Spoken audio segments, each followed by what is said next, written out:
On my wedding day, my best friend pulled me aside and whispered, "Your fiancé made a bet that he could marry you for your inheritance." Stunned, I confronted him at the altar. He smirked. "Are you really going to embarrass yourself?" I took a deep breath, pulled out my own surprise, and said, "Actually, I have a speech to make. I, 33 female, live in Chicago. My dad passed away about 7 months before the wedding and left me a good amount of money. Nothing crazy, but enough to make someone with bad intentions interested. About $3.8 million in total, spread out between real estate, savings, and stocks. My mom is still alive, but the will had most of it in my name. Enter my ex-fiancé, Nathan, 34 male. We met through mutual friends 2 years ago. He was charming, funny, always the life of the party. Our relationship moved fast. Within 6 months, we were living together. He pushed hard for us to get engaged within a year. I felt it was fast, but I thought maybe that's just how it goes when it's right. At the time, I was grieving my dad. Nathan was supportive. Or at least that's how it seemed. He insisted on taking care of everything. Said he'd help plan the wedding, deal with vendors, whatever I needed. He said he loved me and that he couldn't wait to start our life together. Looking back, there were signs. But when you love someone and you're vulnerable, it's easy to overlook stuff. Our wedding was set for a Saturday in May. We booked a big Catholic church in Lincoln Park, followed by a reception at a historic hotel downtown. It was a traditional setup, white dress, tuxedos, a live band, all of it. Everyone was there.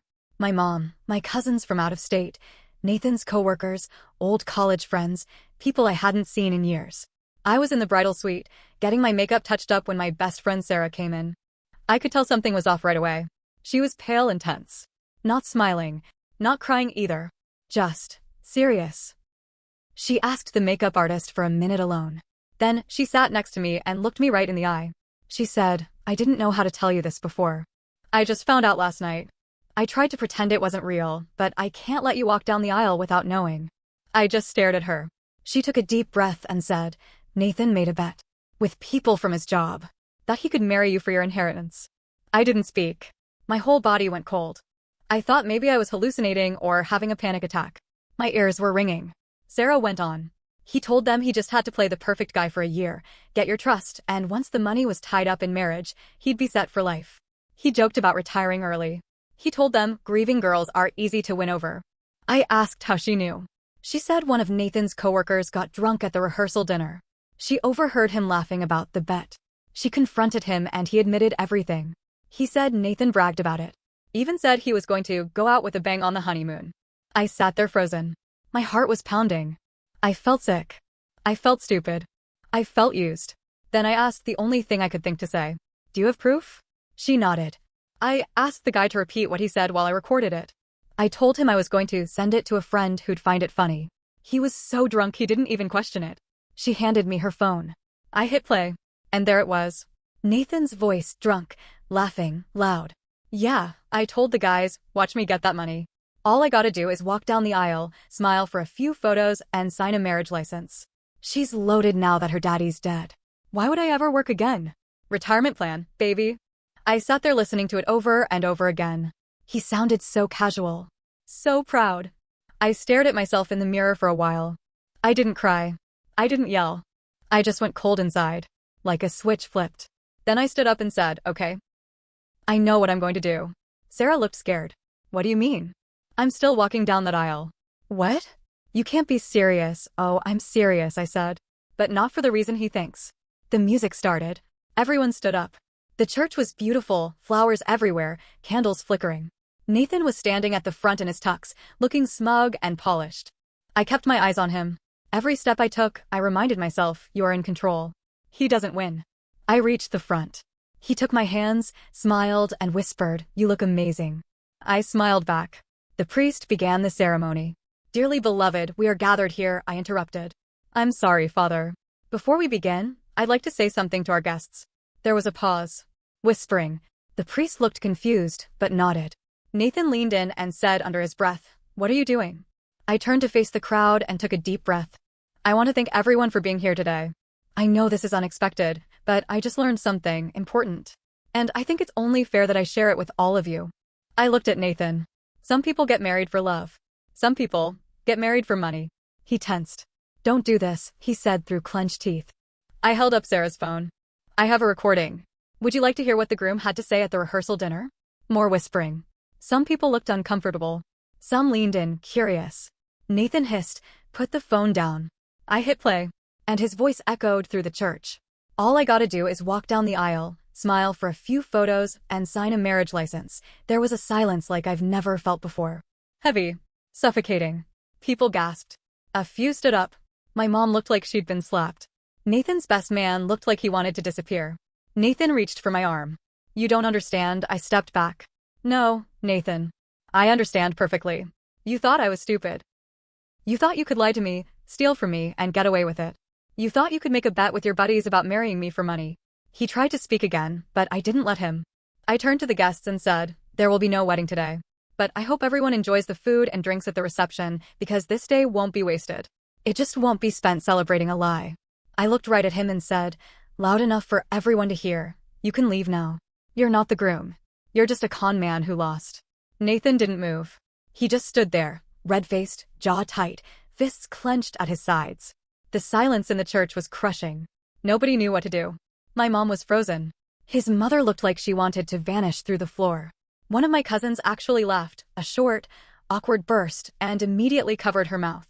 Nathan finally spoke. "You're seriously doing this now? In front of everyone?" "Yep," I said, steady. "Right here. Right now." He leaned in, whispering low so only I could hear. "If you go through with this, I'll tell everyone your family's dirty little secret." I blinked. "Excuse me? You think I don't know?" he hissed. "About your dad's company. About the lawsuit. About the payouts. Your family's not as clean as you pretend." He smirked like he had a weapon in his pocket. "But here's the thing. That was true. My dad's company was involved in a class action case years ago. It was messy. It got buried under NDAs, lawyers, and quiet settlements. No jail time, but reputation-wise, it was bad. Nobody in the family ever talked about it publicly." I stared at Nathan. He thought he had me cornered. What he didn't know was that I already had a backup plan. The ceremony ended right there. I walked out. Not in tears, just done. Like shutting a door on a room that smelled like something rotting. Sarah and a couple close friends followed me to the bridal suite. Someone brought me water. My mom came in, still in shock, but proud. She didn't say much, just held my hand. Meanwhile, word spread like wildfire. Half the guests were already checking their phones. Texts, whispers, reposts. Someone even live-tweeted it. Nathan was still in the church, surrounded by his groomsmen, trying to figure out how to control the damage. He didn't leave. That surprised me. In fact, about an hour later, he showed up at the reception hall. I was in the back, taking off the veil, when one of the hotel staff knocked on the door. "There's a man outside asking for you. Says it's urgent." I told them to stall him. Then I pulled myself together, walked out, and saw Nathan pacing near the fountain, talking to someone on his phone. He saw me and hung up quick. "I just want to talk," he said. "Privately. I don't owe you anything." He raised his hands. "Just hear me out. Please." I don't know why I agreed. Maybe because part of me needed to see how far he'd go. Maybe because I wanted to hear what kind of lie he'd come up with now. We stepped aside, away from the few guests who were still lingering. He looked different. Sweaty. Desperate. Not the calm, perfect groom anymore. "I didn't mean for it to start that way," he said. "Yes, okay," I joked about the money. "I made a stupid comment at work. But that's not why I stayed with you. You lied. You made a bet. I didn't think I'd actually fall for you," he said. "But I did." I stared at him. "That recording, was that supposed to be some kind of joke?" He didn't answer. Then he dropped this bomb. "Look, if you go public with this, it's not just my life that's over. It'll blow back on you, too. You think people won't dig into your family? That class action thing with your dad's company? You want headlines tying you to that again?" That was when I realized he'd known about the lawsuit for months. He never said a word. Never asked about it. But clearly, he'd looked into it. He was using it as leverage. "Nathan," I said, voice flat. "Did you dig into my family before or after you made the bet?" He didn't answer. I nodded. "Got it. Now here's where things took a turn I didn't expect." Unbeknownst to Nathan, one of my closest friends, Carla, was not just a guest. She was also a lawyer. And she had overheard everything during the ceremony and the confrontation outside. She pulled me aside later that evening and said, "If he tries to go public with anything, you have options. Blackmail is a crime. That recording is admissible. If he wants a war, we can go there." I was silent for a moment.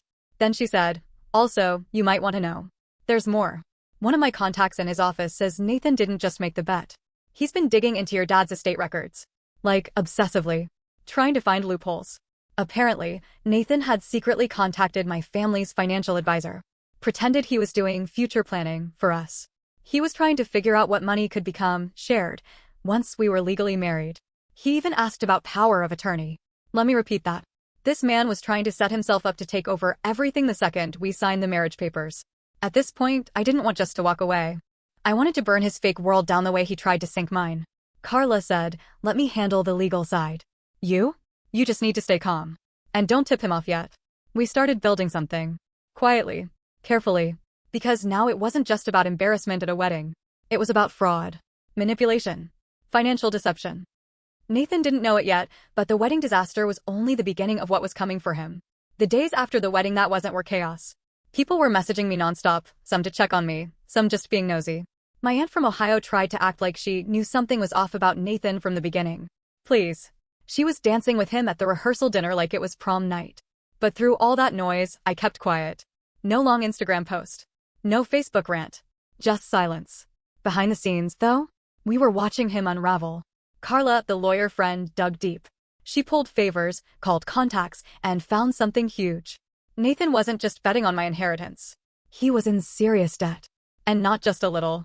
6 figures. $126,000 to be exact. Credit cards maxed. Car loan defaulted. Gambling websites. Online poker. Crypto schemes. His bank statements looked like a financial horror film. That's when it clicked. The bet wasn't the worst part. It was the motive behind it. Nathan didn't just want a cushy life. He needed a bailout. He saw me as his golden parachute.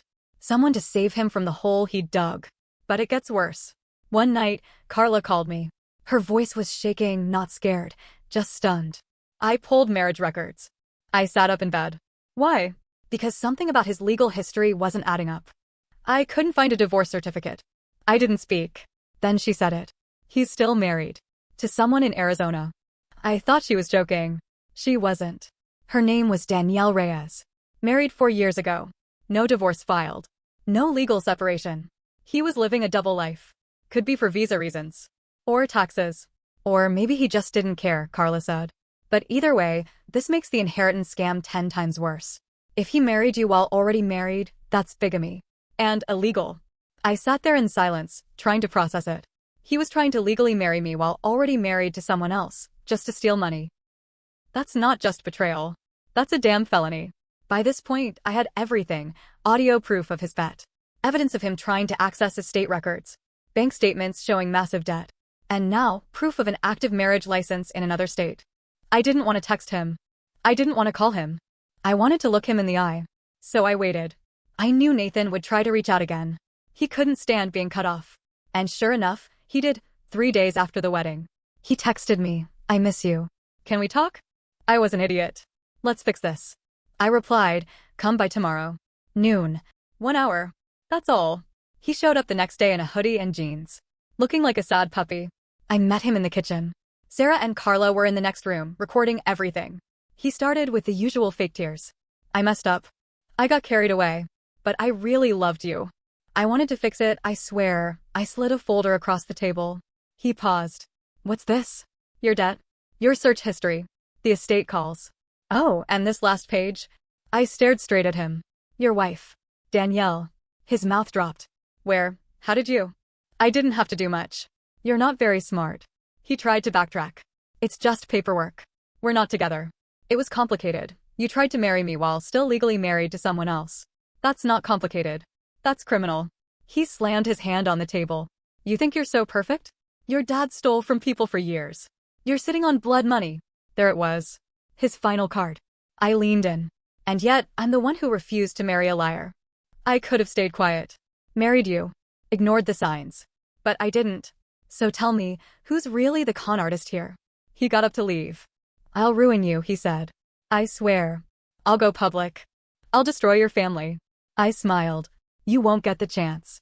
That night, Carla sent the full case file, recordings, documents, the marriage license to Nathan's wife. She responded the next morning with one sentence, "Thank you. I've been waiting for this."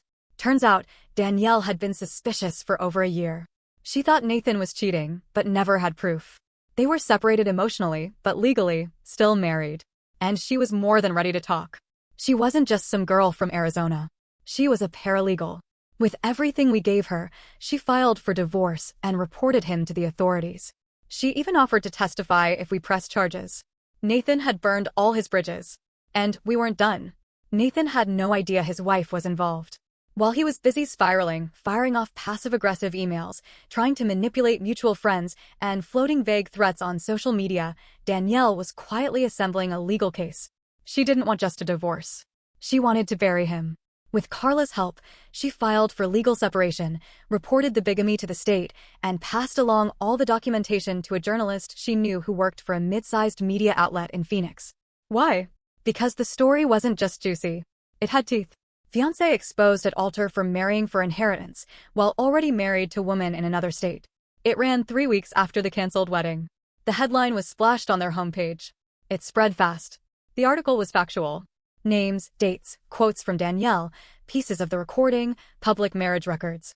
They didn't name me, but it was obvious who the wealthy Chicago woman was.